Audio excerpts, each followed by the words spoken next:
안녕하세요. 대박파파입니다.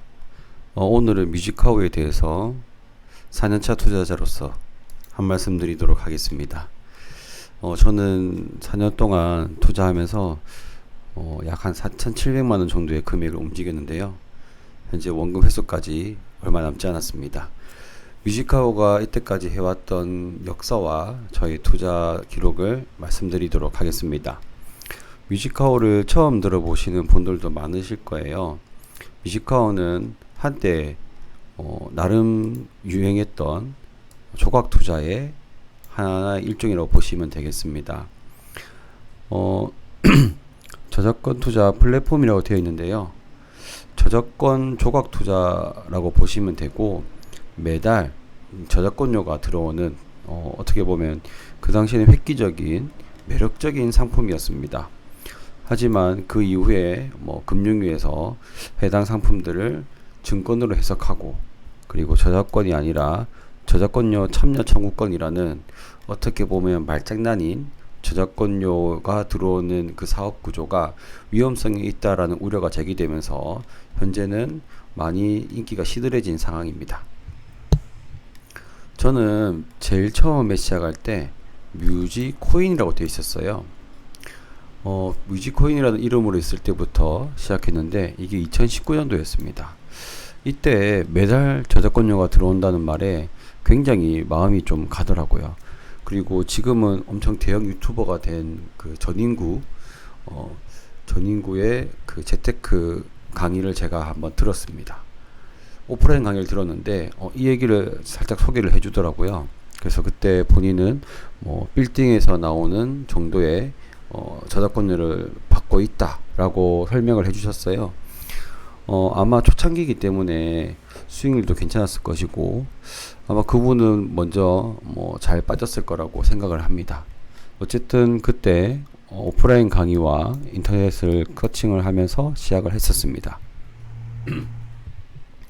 그러다가 이 브레이브걸스 잘 아시죠? 이 롤린이 역주행하면서 10배 대박이 터집니다. 이때 이 업체 측에서도 광고를 매우 적극적으로 시작했어요. 유튜버 중에 신사임당 아시죠? 그분도 광고를 했고, 윤종신 이런 가수들도 광고를 참여하면서 대중이 관심이 엄청 많이 받았어요. 그러면서 일반인들이 많이 들어오니까 유동성이 풍부해지잖아요. 이때 이 롤린뿐만이 아니라 다른 노래들도 쭉쭉쭉 성장을 하게 됩니다. 그래서 저는 정말 좋았죠. 이때는 저도 수익이 막 나니까 정말 좋았었는데, 2022년 4월 달에 이제 뮤직하우가 폭락을 하게 되는 계기가 생깁니다. 바로 뮤직하우가 그 금융위에서 증권 파생 상품으로 규정을 해서 너희들은 지금부터 새로운 곡을 판매할 수 없다라고 아예 묶어버립니다. 이때 이제 조치했던 신규 곡들의 판매 금지가 아직까지도 연장되고 있어요. 유예기간을 6개월 주고 너희들 한번 잘 조정해봐라. 왜냐하면 이때 일반인들이 많이 들어왔잖아요. 이것을 한 번에 금지시켜버리면 일반인들의 피해가 너무 크기 때문에 뮤직하이 같은 경우는 유예기간을 받았습니다. 그러면서 회사 측에서도 노력을 했죠. 키움증권과 MOU도 맺고, 지금도 뮤직하우를 이용하기 위해서는 키움증권을 통해서 계좌 개설을 해야지, 실명 인증을 해야지 이용할 수가 있습니다. 전문 인력을 고용해서요, 이런 토스, 카카오페이, 골드만삭스의 경력이 있는 증권 관련 전문 인력을 고용하기도 했고, 미국 진출도 키움증권과 함께 시도하기도 했습니다. 이러한 노력에 힘입어서 약 4개월 만에 8월 달에는 혁신금융으로 지정되어서 이 뮤직하우의 투자 보호하는 내용들에 대해서 혁신금융이 되게끔 어떻게 보면 어느 정도 인정을 해줬다는 거죠. 하지만 이 이후에 금방 시작될 것 같았던 새로운 신규곡에 대한 옥션이라고 하는 거는 이제 뮤직하우에서 새로운 곡들을 판매할 때 하는 것이 바로 옥션인데요. 경매 방식을 이용합니다. 그런데 이게 아직까지도 이루어지지 않고 있습니다. 네, 아직도 바뀐 게 없습니다.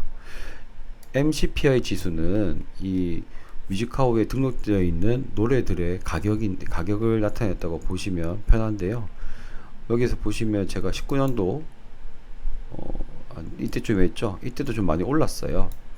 그러다가 한 방에 팍 올라가게 됐죠. 자, 그런데 이 지수가 쭉 떨어진 상태에서 그대로입니다. 이게 지금 반등의 기미가 안 보이는 이유가 이때부터 새로운 곡이 안 나오기 시작했잖아요. 새로운 유입이 없으니까 이게 아무래도 유동성도 떨어지고, 그리고 매력적인 곡들은 항상 옥션을 통해서만 살 수 있거든요. 왜냐하면 유저 간의 그 마켓 거래에서는 너무나도 호가가 얇기 때문에 유동성이 너무 없습니다.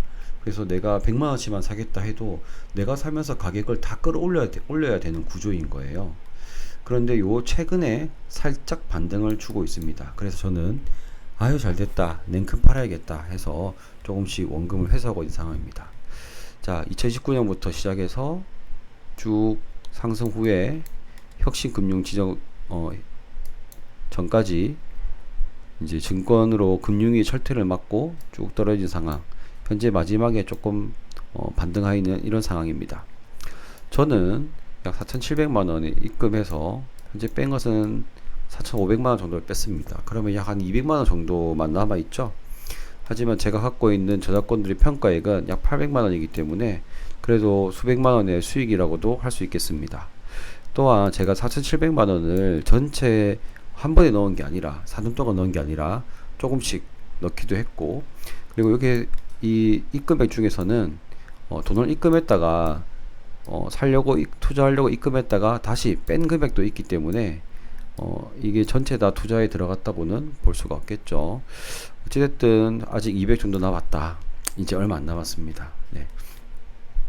현재 이 정도만 있어도 한 달에 월 10만원 가까이 되는 저작권료는 들어오고 있지만 너무 좀 불안합니다. 네. 제가 이 4년간의 투자를 통해서 배운 교훈은요, 검증되면서도 수익률 높은 배당주도 있는데 굳이 뭐 ETF도 있을 것이고 요즘은 워낙 괜찮은 ETF도 많잖아요. 그런데 굳이 이렇게 검증되지도 않았고 리스크가 높은 투자는 정말 앞으로는 안 해야겠다. 매달 들어오는 돈, 네, 따박따박을 우리나라 사람들이 좋아하잖아요. 그거 먹으려다가 원금 날리면 정말 답도 없는 것 같아요. 다행히 저는 원금은 거의 회수됐지만 여기서 제재가 안 풀려가지고 계속 쭉 내려갔거나 원금 회수 못할 만큼의 유동성이라고 하면 정말 큰 눈물이 났을 것 같습니다. 그리고 제가 이 뮤직카우 때문에 뮤직카우를 분석하고 블로그를 쓰고 했던 그런 시간도 돈이라고 생각합니다. 끝까지 지속할 수 있는 투자 상품에 이렇게 시간을 썼다면 제가 뭐 그렇게 아깝지 않겠지만 끝까지 지속할 수 없는 상품에 이렇게 시간을 썼기 때문에 조금 저의 시간도 아까운 면이 있더라고요. 그래서 다른 분들은 저처럼 이런 시행착오 하지 마시고 잘 기다리셨다가 한 방에 홈런 치는 홈런 투자자가 되시기를 기원합니다. 네. 이렇게 뮤직하우 4년차 투자자 대박파파의 경험을 말씀드렸습니다. 감사합니다.